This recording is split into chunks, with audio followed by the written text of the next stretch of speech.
Hi there. Today we're talking about the most sacred event in American culture, the Super Bowl halftime show.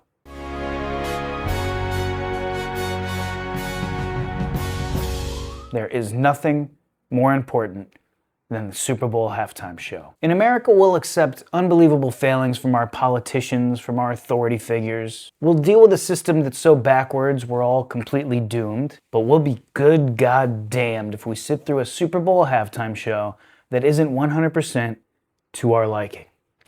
I mean, this is what we pay taxes for, isn't it? And a lot of people don't know this, but it's a law in America that you have to have a very strong opinion about the Super Bowl halftime show, and you have to share that opinion as much as possible in the 24 hours after the big game. Am I allowed to say Super Bowl, or do I have to say big game?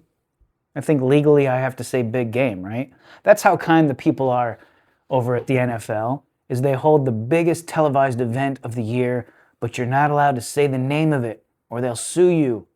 That's why everybody has to say big game, like a 55-year-old white dad from the suburbs. What do we think we're owed by the Super Bowl halftime show? What do you think? It's a sacred gift from God? It must fit every American taste and value, or else it's an attack on the nation. Personally, I thought the halftime show this year was amazing. I thoroughly enjoyed it, even though, I didn't understand a word he said. But I could tell that the words were important. I could tell that he was showcasing his culture. Bad Bunny immersed us in the Puerto Rican culture, and it was fun. I enjoyed it.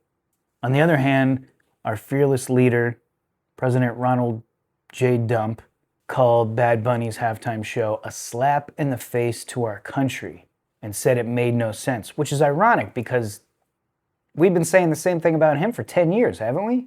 You can't tell me one day in the past 10 years where Trump hasn't slapped America in the face or made an ounce of sense. The best part is Trump posted this while Kid Rock was performing his own MAGA halftime show, which means even Trump wasn't watching Kid Rock. And let's be honest with ourselves. If Bad Bunny was performing Livin' La Vida Loca or Gangnam Style or even Hakuna Matata, we wouldn't have had any problem with it, but the whole thing was in Spanish and it was songs that we didn't know. So of course people are going to be offended. We don't know these songs. Have you ever been to a bar and the band is playing a song you don't know? What do? You throw bottles at the band.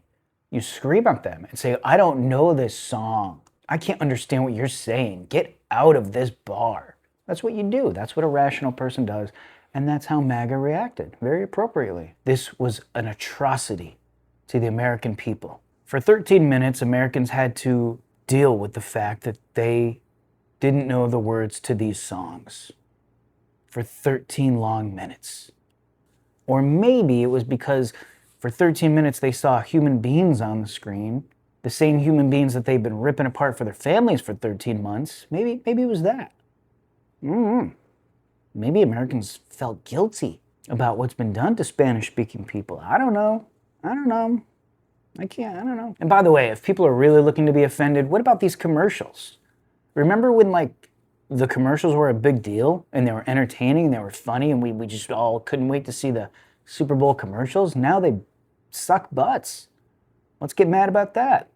Let's get mad about how boring the game is. But instead we're mad about Spanish. While AI companies and insurance companies are selling us during the commercials, these same corporations that hate us and that are ruining the country, we're fine with that. But I can't understand a word he's saying. Here's a quick history lesson for you. In 1992, back when Super Bowl halftime shows were nothing but glorified marching bands and kind of what you would see on the opening ceremonies of the Olympics, but much crappier. There was a popular show called In Living Color. It's kind of like a Mad TV or SNL, and it aired on Fox. In Living Color was amazing, hysterical. In Living Color said, we got an idea. Let's do a Super Bowl halftime show on Fox and make everybody turn the channel to watch us. So they did it. They put on a comedy halftime show on Fox. 22 million people turned the channel from the Super Bowl over to Fox to watch In Living Color. And the NFL said, we're never going to let that happen again. And 3 months later, they got Michael Jackson to do the next halftime show. And the rest is history. Which means the Super Bowl halftime show only exists because pop culture moves forward. It's changing, it's evolving. And the halftime show moves with the culture, not with the angriest redneck on Facebook. Anyway, in the end, the nation is crumbling, and here we are arguing over a 13-minute concert. I think, after what this administration has done to Spanish-speaking people over the past 13 months, the least we can do is listen to some lyrics we don't understand for 13 minutes. Whether you loved Bad Bunny's performance or you hated it, remember, you weren't robbed, you weren't attacked. For 13 minutes, you weren't spoon-fed your chicken nuggets and your ranch dressing. And I'm sorry for that.